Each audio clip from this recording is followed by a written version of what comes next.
at Jefferson Middle School in Birmingham, Alabama. The sun rose steady and bright, casting long shadows over the worn asphalt of the parking lot where school buses groaned to a halt.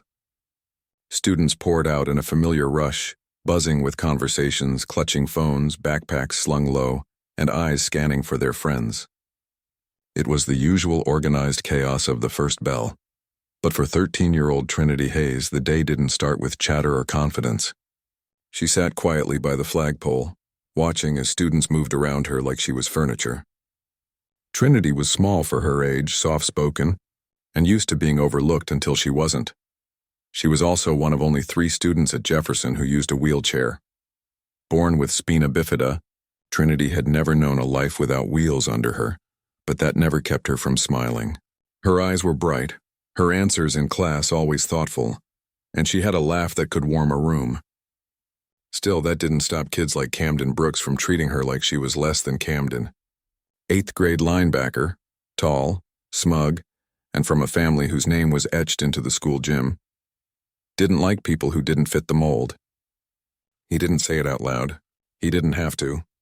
The jokes, the side eyes, the moments when he'd block her path in the hallway or mimic the squeak of her wheels in class, that said enough. That morning, Trinity was trying to get into the school when it happened. She was just a few feet from the front ramp when Camden and his 2 sidekicks, Hunter and Mike, stepped in front of her. They didn't speak at first. They just stood, arms folded, looking down with sneers like they were staring at something broken.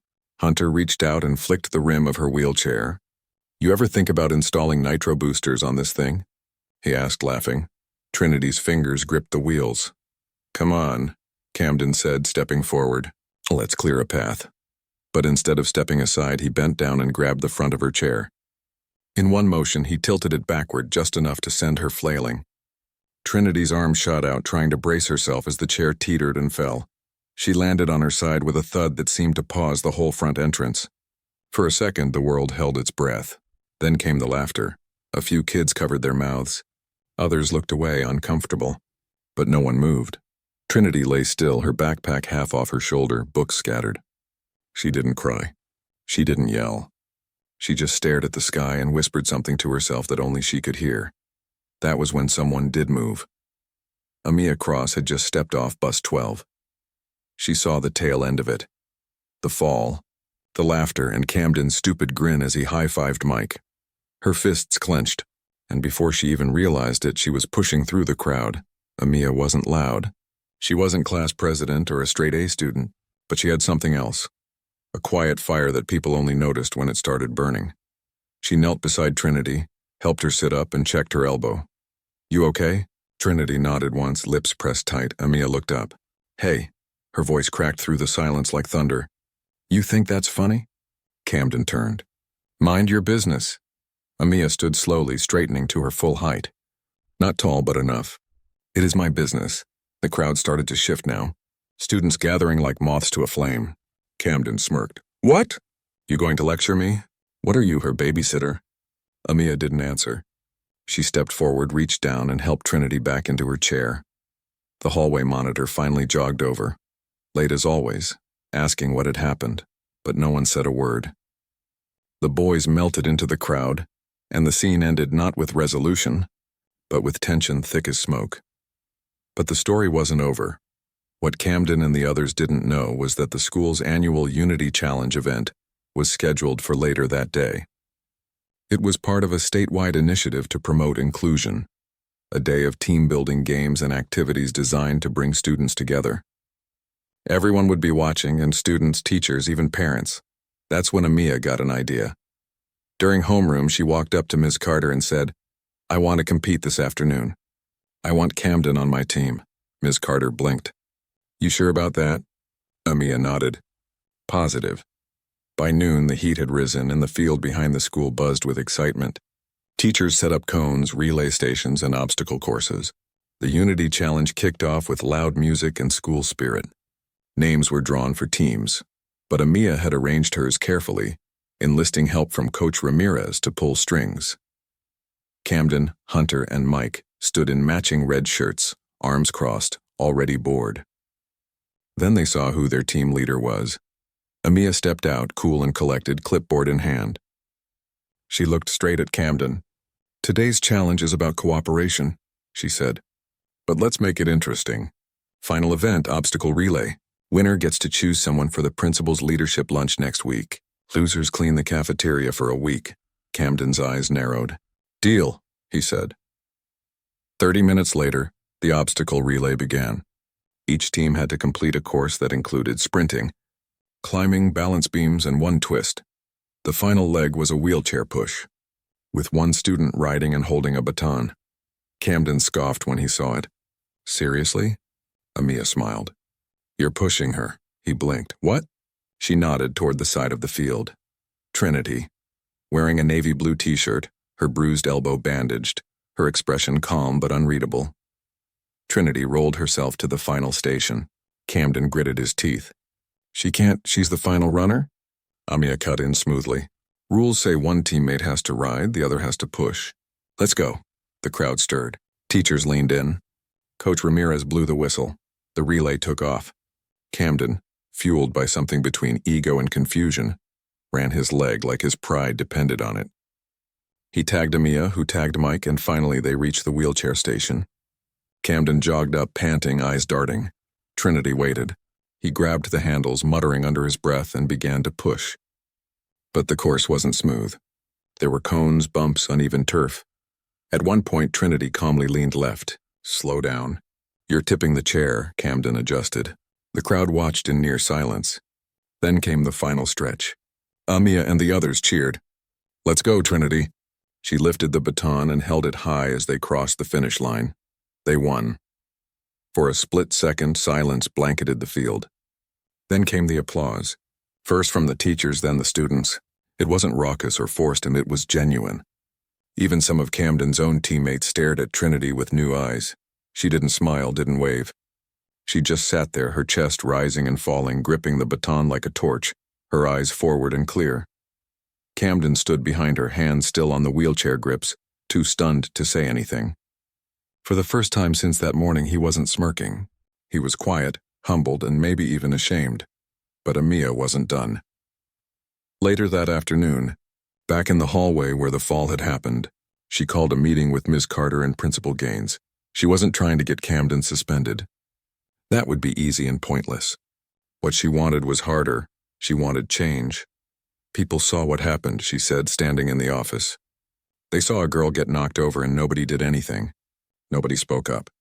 That's what needs fixing." Principal Gaines, a stocky, graying man who had worked at Jefferson for nearly 2 decades, leaned forward, listening carefully.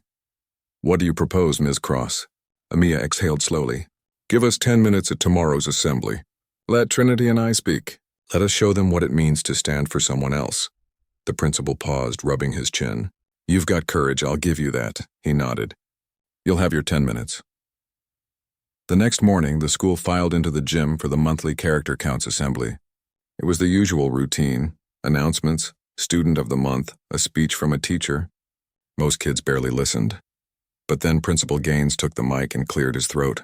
"Before we wrap up," he said, "2 students have something they'd like to share." A murmur ran through the bleachers. Amia and Trinity rolled out onto the court together. A hush fell. Trinity parked her chair near the center. Amia stood beside her, microphone in hand. "Most of you saw what happened yesterday," Amia began, her voice steady. "Some of you laughed, some looked away, and some of you just didn't care. But here's the thing. Trinity didn't fall because she's in a wheelchair. She fell because someone thought it was okay to make her feel small." The room was dead quiet. Even the teachers looked tense, uncertain of where this was going. "We talk a lot about inclusion here," she continued. "We hang posters about kindness, but that doesn't mean much if we can't speak up when it counts." She glanced at Trinity, who took the mic next. "My name is Trinity Hayes," she said softly, but the mic carried her words across the bleachers. "I've been in a chair my whole life, and most days I don't think about it. But yesterday I was reminded of what some people still see when they look at me. Weakness. A target, something to laugh at." Her voice cracked just slightly, but she kept going. "But here's what they didn't see. They didn't see the miles I've pushed through physical therapy. They didn't see my mom who works 2 jobs to pay for my braces and repairs. They didn't see the nights I spent learning how to get up by myself after a fall." She paused, her gaze sweeping the bleachers. What they saw was a girl in a chair, But what I want you to see now is a girl who got back up. Awkward. It was thick with emotion. A few kids shifted in their seats. One or two clapped quietly. Then more joined in, until nearly the whole gym was applauding. Not out of pity, but out of respect. After the assembly, Camden found himself walking alone through the hallway. He'd never been ignored at this school, not once. But now eyes followed him with something new. Not fear, not admiration, just recognition, like the mask had fallen. He didn't see Amia until he turned the corner near the library. She was sitting with Trinity, the two of them laughing softly over a book. For a moment, he considered walking the other way. But instead, he walked up slowly. He started, scratching the back of his neck. I didn't mean for things to go that far. I was just messing around. I didn't think she'd... Amia didn't blink. You didn't think. That's the only part of that sentence that matters. Camden opened his mouth, then closed it. He turned to Trinity. I'm sorry, for real. I was being a jerk. Trinity looked up at him, her face unreadable. I forgive you, she said finally. But I don't need you to be sorry. I need you to do better. Camden nodded awkwardly. Yeah, okay. He turned to leave, then paused. If you ever want help fixing that wheel, I'm pretty good with tools. Trinity gave a small shrug. We'll see. By the end of the week, something had shifted at Jefferson. It wasn't magic. It wasn't overnight. But the hallways felt different. A few more students stopped to hold open doors for Trinity. More kids started joining Amia and Trinity at lunch. Teachers began weaving conversations about accessibility and inclusion into their classes. Principal Gaines even scheduled a new monthly forum called The Circle, a space where students could talk openly about what they faced, what they feared, and how the school could do better. Trinity and Amia were the first to speak at the inaugural meeting. Camden showed up too. He didn't speak, not yet, but he listened. That spring, Jefferson Middle School won a state award for inclusive programming. But to Trinity, the real award came quietly one morning in April, when she wheeled into the lunchroom and found her favorite table already reserved, with a small handmade sign taped to the chair, reserved for Trinity and Co. She smiled, not because she needed a seat, but because finally, people saw her as more than a girl in a wheelchair. She was Trinity, and she had risen. Summer came early that year in Birmingham. The air was thick with the scent of cut grass and honeysuckle, the heat rising off sidewalks in shimmering waves. Trinity's days became filled with year-end testing, class picnics, and preparations for the middle school's spring talent showcase, a beloved Jefferson tradition where students from every grade displayed their creativity. There were always dancers, singers, comedians. But this year, something different stirred beneath the surface. The school wasn't just wrapping up a semester, and it was closing a chapter. And at the heart of that change were two girls who had quietly and without asking for permission rewritten what strength looked like. Amia suggested they do something together for the showcase. Trinity hesitated at first. Performing on stage was something she'd never imagined herself doing, not in front of the entire school. What would we even do? She asked one afternoon as they sat under the magnolia tree near the track field. Spoken word, Amia said without hesitation. You write all the time. That poem you showed me about the sky, why, that was fire. Trinity shook her head. That was just for me. Amia tilted her head. Maybe, but maybe someone else needs to hear it too. So they spent 2 weeks after school in the library crafting their piece. They wrote about being seen and unseen, about rolling down hallways while others walked by pretending not to notice. They wrote about voices that didn't yell, but still shook walls. Amia brought rhythm, fire, and movement. Trinity brought silence, grace, and power. The day of the showcase arrived, and students packed the gymnasium in a blur of glitter sneakers, stage lights, and nervous energy. Parents sat along the back wall, many holding phones ready to record. Mr. Hargrove, the drama teacher, adjusted the mic stand between acts, calling names like an MC at a county fair. When he said, next up, we've got Amia Cross and Trinity Hayes with an original spoken word performance. A ripple moved through the crowd. Amia stepped out first, eyes scanning the audience, lips tight with focus. Trinity wheeled behind her, back straight, hands folded in her lap. They positioned themselves center court, facing the crowd. Then Amia started, her voice clear and bold. They told me quiet girls don't start revolutions. That silence was softness. That stillness was weakness. But I've seen storms in still water, and I've watched thunder roll in on wheels. Trinity picked up the thread without pause, her voice softer but no less commanding. I've been invisible and unavoidable. I've been a punchline and a question mark. But now I am the period at the end of your assumptions. Their words laced back and forth, a call and response, a duet not of melody, but of truth. The gym was silent, the kind of silence that felt earned, not forced. Not a cough, not a phone buzz, just the echo of two girls taking up space fully unapologetically. When it ended, there was no instant eruption. Just a beat, a breath, then a thunderous applause. Trinity's mother stood near the back, hands over her mouth, eyes brimming with pride. Even Principal Gaines wiped the corner of his eye with his sleeve. Camden, sitting with his younger brother near the bleachers, didn't clap right away. He just watched as Trinity wheeled off stage with Amia beside her, both of them laughing, relaxed, whole. He turned to his brother, a sixth grader with the same square jaw and stubborn streak. "You see that?" he asked. His brother nodded. "That was cool." Camden gave a slight nod. "Yeah, it was." The last week of school passed in a blur. Locker cleanouts, final grades, yearbooks filled with signatures and inside jokes. Camden approached Trinity again in the library on the last day. "I heard you're going to Washington High next year," he said, hands in his pockets. She glanced up from her book. "Yeah, the special ed programs are better there," he nodded. "You're gonna crush it." She didn't say thank you and just smiled. That was enough. Amia would stay at Jefferson for 8th grade. And though they wouldn't see each other every day, the bond between them was set in stone. They made a pact. Check in every Sunday. Keep writing, keep pushing, and never let silence settle where truth belonged. Over the summer, Trinity and her mother took a road trip to Selma. They walked, Trinity rolled, across the same Edmund Pettus Bridge where others before them had marched for freedom.